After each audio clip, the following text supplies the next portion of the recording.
कि आपके एग्ज़ाम में जो प्रश्न आते हैं उनमें रचनाविधि किस तरीके से लिखी जाती है। ठीक है, बहुत से बच्चों का डाउट था, तो उसी के बारे में आज हम लोग यहाँ पर बात करने वाले हैं। तो देखिए, हम सबसे पहले प्रश्नों को पढ़ना स्टार्ट करते हैं, फिर हम समझते हैं यहाँ पर, ठीक है, किस तरीके से हम लिखेंगे। तो देखिएगा, जैसे पहले तो आपको ये विकल्प ही मिल जाएंगे, ठीक है। उसके बाद जब आप देखेंगे यहाँ पर, अब देखिए यहाँ से अपनी स्टार्टिंग होती है खंड बा से, ठीक है, और लगातार खंड बा, उसके बाद खंड, ठीक है, सेक्शन बी सी डी, इस तरीके से आपको मिलेंगे। तो यहाँ पर देखिए, बताने का मेरा मकसद क्या है, यहाँ पर आप लोग प्रश्न को सही से पढ़िएगा। अगर प्रश्न में आपसे कहा जाए रचनाविध लिखिए या रचना के चरण लिखिए, तो ही आपको रचना लिखनी होती है। अभी तक जितने प्रश्न मतलब पेपर हो चुके हैं, किसी में ये बात नहीं कही गई है कि रचनाविध लिखिए। इसलिए रचनाविध लिखना बिल्कुल भी जरूरी नहीं है। आपको सिर्फ चित्र की रचना करनी होती है, मतलब रचना बनानी होती है। अभी मैं आपको पेपर क्यों दिखा रहा हूँ, इसलिए दिखा रहा हूँ ताकि आप लोग अच्छी तरीके से यहाँ पर समझ जाएं, आपका डाउट क्लियर हो जाए। बहुत से लोग हैं वो आपको बताएंगे कि हाँ रचना भी लिखनी पड़ेगी, ठीक है, बनाइएगा भी लिखिएगा भी। आपको लिखने का काम नहीं करना है। आप यहाँ पर प्रश्न को पढ़िएगा। इसमें पहला प्रश्न जो आपके यहाँ पर है, लिखा है कि आर्टिस्ट शब्द लिखिए, और इस पूरे को पढ़िए, कहीं पर यह नहीं कहा गया है रचनाविध लिखिए, ठीक है। आगे देखिएगा, अच्छा यहाँ पर देखिएगा, इसमें क्या लिखा है कि तिरछी छपाई वाले अक्षरों में निम्नलिखित वाक्य लिखिए।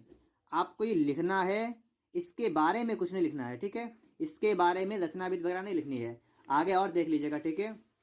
अच्छा यहाँ पर आप देखिएगा, ये विकर्ण मापने का प्रश्न है। इसमें इन्होंने कहा है कि दूरी की माप अंकित कीजिए, और यहाँ पर आपसे निकालने कहा गया है। तो मान लीजिए पूछा आता है, लेकिन देखिए अंकित कीजिए मतलब सिर्फ आपको ये बनाना है। अभी हो सकता है आपको डाउट हो, आगे देखिएगा, सेक्शन सी में देखिएगा, ठीक है। एक आयत के बराबर एक वर्ग की रचना कीजिए। अब यहाँ पर आप समझिएगा, रचना कीजिए। अगर ये आपसे कहते कि रचना विधि भी लिखिए, तो आपको ये कैसे बना है इसके बारे में लिखना होता। इन्होंने यहाँ पर सिर्फ कहा है रचना कीजिए, तो आपको सिर्फ ये बना देना है, बस आपकी रचना हो गई। लिखना कुछ नहीं इसके बारे में है। यहाँ पर आप देख सकते हैं, इसमें भी कहा गया है कि एक त्रिभुज बनाइए, और जिसका क्षेत्रफल आपको दे रखा है, शेष कोण दे रखा है। इन्होंने ये तो नहीं कहा है कि रचनाविध लिखिए, सिर्फ ये कहा त्रिभुज बनाइए, तो आपको त्रिभुज बनाना है, ठीक है। उम्मीद करता हूँ आप लोग हमारी बात को समझ पा रहे होंगे, ठीक है। यहाँ पर आप आगे समझिएगा। अब कुछ लोग कहेंगे कि ये बताइएगा कि अगर हम सिर्फ चित्र बनाएंगे तो क्या हमें नंबर पूरे मिल जाएंगे। तो ऐसा है, आपसे जो पेपर में कहा गया आप उतना काम कर रहे हैं तो आपको पूरे नंबर मिलेंगे।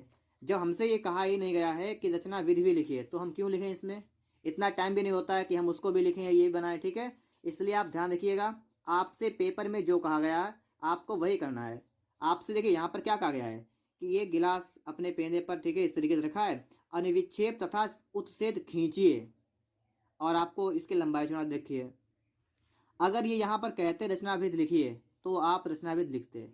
आपसे यहाँ पर ये नहीं कहा गया है, आपसे सिर्फ ये कहा गया है कि अनुविक्षेप और उत्सेद खींचिए, तो आपको सिर्फ बनाना है, ना कि इसके बारे में लिखना है कि आपने कैसे बनाया।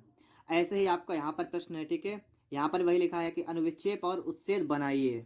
रचनाविध के बारे में यहाँ पर कहीं पर नहीं कहा गया है, तो आप रचनाविध नहीं लिखेंगे, ठीक है।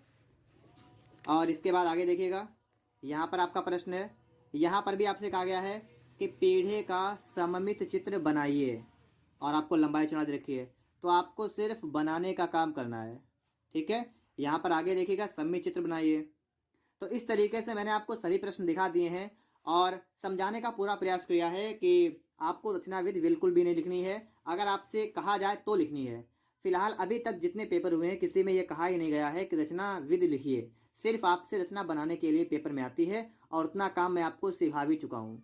उम्मीद करता हूँ आप लोग पूरी बात को समझ गए होंगे, ठीक है। अब आप लोग कमेंट करके मुझे ये मत बताइएगा कि हाँ कि वो सर कह